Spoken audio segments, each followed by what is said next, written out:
Assalamualaikum warahmatullahi wabarakatuh. Perkenalkan, nama saya Astiananta dan teman kelompok saya Ananda Nabila Putri dan Nurul Amelia Amin. Nah, di sini kami ingin menjelaskan sedikit tentang sistem kami dan metode apa yang kami gunakan serta alasannya kami menggunakan metode tersebut untuk sistem kami. Untuk penjelasan selanjutnya, saya serahkan kepada Ananda Nabila Putri. Adapun latar belakang dari sistem kami yaitu praktik kerja lapangan atau PKL adalah bagian penting dari kurikulum yang memberi siswa pengalaman kerja nyata di industri. Namun pelaksanaannya secara konvensional menimbulkan berbagai masalah seperti prosedur manual yang memakan waktu, kesulitan pemantauan, dan dokumentasi tak terstruktur. Dengan meningkatnya jumlah peserta PKL setiap tahun, permasalahan ini menjadi semakin kompleks. Di era digital dibutuhkan layanan yang efisien, transparan, dan real-time yang tidak dapat dipenuhi metode konvensional. Oleh karena itu, sistem informasi PKL diperlukan untuk mengintegrasikan seluruh proses PKL dalam satu platform digital yang efektif. Selain itu, jumlah peserta PKL yang terus meningkat tiap tahunnya membuat pengelolaan secara manual menjadi semakin tidak efektif. Untuk itu dibutuhkan sebuah sistem informasi berbasis digital yang dapat mengintegrasikan seluruh proses PKL ke dalam satu platform agar pelaksanaannya lebih terstruktur dan mudah dikendalikan. Adapun gambaran umum dari sistem kami, yang pertama ada halaman login. Nah, di sini yang pertama ada informasi statistik utama, yaitu 150 siswa PKL aktif, 45 total studi partner, kemungkinan merujuk pada dunia usaha dan dunia industri, dan 25 pembimbing. Yang kedua ada pengumuman terkini, yaitu ada informasi tentang pendaftaran PKL 2025 yang telah dibuka, dan batas pengumpulan laporan ditetapkan pada 20 November 2024. Yang ketiga ada agenda penting, yaitu 2 Februari sampai pembukaan pendaftaran, 7 Juli sampai pelepasan siswa PKL, dan 12 Januari sampai penarikan siswa PKL. Yang keempat ada fitur website, yaitu memiliki menu login untuk akses pengguna, terdapat kolom pencarian untuk mencari informasi, dan ada bagian untuk melihat daftar Dudi partner aktif dengan kolom nama Dudi, kota, dan status. Selanjutnya ada halaman input, yaitu yang pertama ada menu navigasi di bagian atas memiliki 4 tab, yaitu ada data diri, pilih tempat PKL, pengujian PKL, dan laporan harian. Yang selanjutnya ada formulir pengajuan PKL berisi fil-fil berikut. Yang pertama ada tempat PKL sampai dengan kolom untuk mengisi nama perusahaan. Yang kedua ada periode PKL sampai dengan 2 kolom tanggal dalam format hari, bulan, atau tahun. Yang ketiga ada surat pengantar sampai dengan tombol pilih file untuk mengunggah dokumen.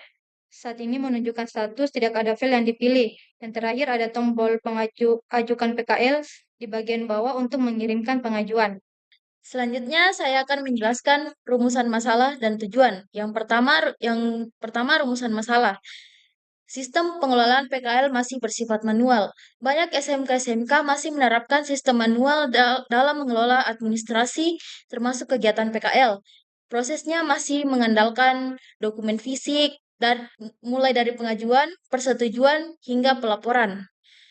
Ini menyebabkan proses jadi lambat, sering terjadi kesalahan karena kesalahan manusia, dan cukup ribet untuk mencari data-data tertentu. Yang kedua, belum mendukung transformasi digital. Di era digital seperti sekarang, segala sesuatu dituntut untuk cepat dan efisien dan mudah diakses kapan saja. Sistem yang masih konvensional sudah tidak relevan lagi karena tidak bisa mengimbangkan kebutuhan zaman. Yang ketiga, kompleksitas meningkat dengan bertambahnya jumlah mahasiswa dan mitra. Setiap tahun jumlah siswa dan mitra industri yang ikut dalam program PKL terus bertambah. Hal ini bukan bikin pengelolaan program menjadi lebih rumit. Selanjutnya, tujuan. Tujuan pengembangan sistem PKL yang pertama, mengganti proses manual dengan sistem digital. Jadi, Selama ini, pengelolaan PKL masih dilakukan secara manual dan kurang efisien. Dengan adanya sistem digital, proses seperti pendaftaran, pengajuan tempat PKL, dan pelaporan bisa dilakukan secara online. Jadi lebih cepat, praktis, dan tidak ribet. Yang kedua, mempermudah semua pihak yang terlibat. Sistem ini dirancang untuk membantu siswa, guru, pembimbing, dan admin sekolah. Siswa bisa daftar dan pilih tempat PKL dengan mudah. Guru bisa memantau dan menilai lebih cepat, dan admin tidak perlu repot lagi kelola data satu persatu secara manual. Yang ketiga, pengelolaan PKL lebih efisien dan akurat. Dengan sistem digital, waktu yang biasanya habis buat urusan administrasi bisa hemat. Data yang masuk juga lebih akurat karena sistem dirancang buat meminimalkan kesalahan input dan tumpang tindih informasi. Yang keempat, semua proses PKL bisa dipantau secara real time. Jadi sistem ini mengumpulkan semua progres PKL ke dalam satu platform yang bisa diakses kapan saja dan di mana saja. Yang kelima, dukung digitalisasi sekolah dan kurangi kertas. Selain bikin semua proses jadi lebih simpel, sistem ini juga bantu sekolah buat beralih ke sistem digital. Dengan begitu, penggunaan dokumen fisik bisa dikurangi, data jadi lebih aman, dan semua arsip bisa dicari kapan saja kalau dibutuhkan.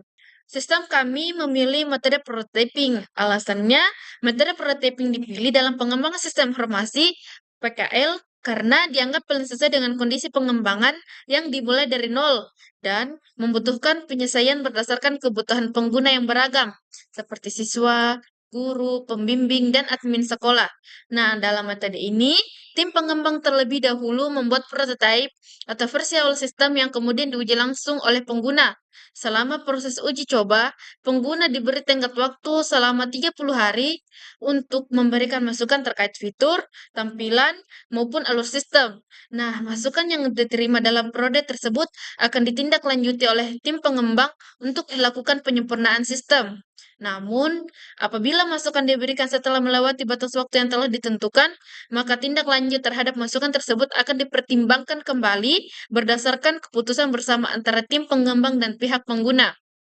Nah, jadi pendekatan ini dinilai efektif karena melibatkan pengguna secara efektif sejak awal sehingga meminimalisir kesalahan dan memastikan sistem yang dibangun lebih relevan, fungsional, dan mudah digunakan. Nah, dalam konteks pengembang sistem PKL di SMK 2 Parepare, metode prototyping sangat membantu karena memungkinkan tim untuk beradaptasi dengan perubahan kebutuhan yang terjadi di lapangan dan menghasilkan sistem yang siap digunakan secara maksimal.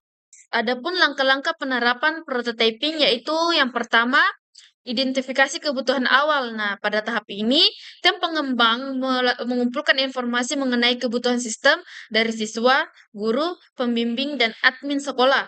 Nah, pengumpulan data dilakukan melalui wawancara dan observasi langsung agar sistem yang dikembangkan benar-benar sesuai dengan kebutuhan pengguna di lapangan. Yang kedua yaitu, membangun prototipe awal, berdasarkan kebutuhan yang sudah didapatkan, dibuatlah prototipe awal berupa tampilan sederhana dari sistem. Contohnya seperti halaman login, form, data siswa, dan pengajuan PKL. Nah, tujuannya ya untuk memberikan gambaran awal sistem yang akan dikembangkan. Terus langkah ketiga yaitu evaluasi dan umpan balik. Nah, prototipe diuji oleh pengguna dan mereka diberi waktu selama 30 hari atau sebulan untuk memberikan masukan. Nah, masukan inilah yang penting untuk mengetahui kekurangan dan apa saja yang perlu ditambahkan. Setelah waktu tersebut berakhir, masukan tambahan hanya bisa ditindaklanjuti jika disepakati bersama. Langkah keempat yaitu penyempurnaan prototipe. Nah, jadi tim pengembang akan melakukan perbaikan dan penyesuaian sistem berdasarkan umpan balik yang diberikan pengguna selama masa evaluasi. Nah, tujuannya agar sistem lebih optimal dan sesuai kebutuhan. Yang kelima yaitu iterasi atau pengulangan. Nah, proses evaluasi dan penyempurnaan ini dilakukan berulang beberapa kali sampai sistem dirasa sudah siap. Setiap versi perbaikan akan kembali diuji untuk memastikan sistem berjalan sesuai harapan. Nah, pengembangan yang terakhir yaitu pengembangan sistem final. Nah, setelah mendapat persetujuan, sistem dibangun secara lengkap. Selanjutnya, dilakukan pengujian akhir sebelum sistem siap digunakan secara operasional oleh seluruh pihak yang terlibat dalam kegiatan PKL. Nah, adapun kesimpulan dari yang kami jelaskan yaitu metode prototyping pastinya terbukti cocok digunakan dalam pengembangan sistem informasi PKL ini, terutama ya karena sistem dibangun dari awal dan butuh banyak penyesuaian berdasarkan kebutuhan pengguna. Dengan metode ini, pengembang bisa lebih cepat membuat sistem awal, lalu langsung diuji ke pengguna.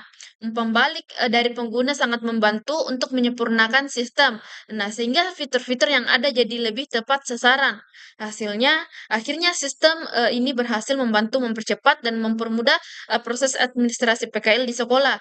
Juga meningkatkan transparansi dan kemudahan komunikasi antara siswa, guru pembimbing, dan pihak industri. Itulah penjelasan singkat terkait tentang sistem kami dan alasan kami menggunakan metode prototyping. Sekian dari kelompok kami, kurang dan lebihnya mohon dimaafkan. Wassalamualaikum warahmatullahi wabarakatuh.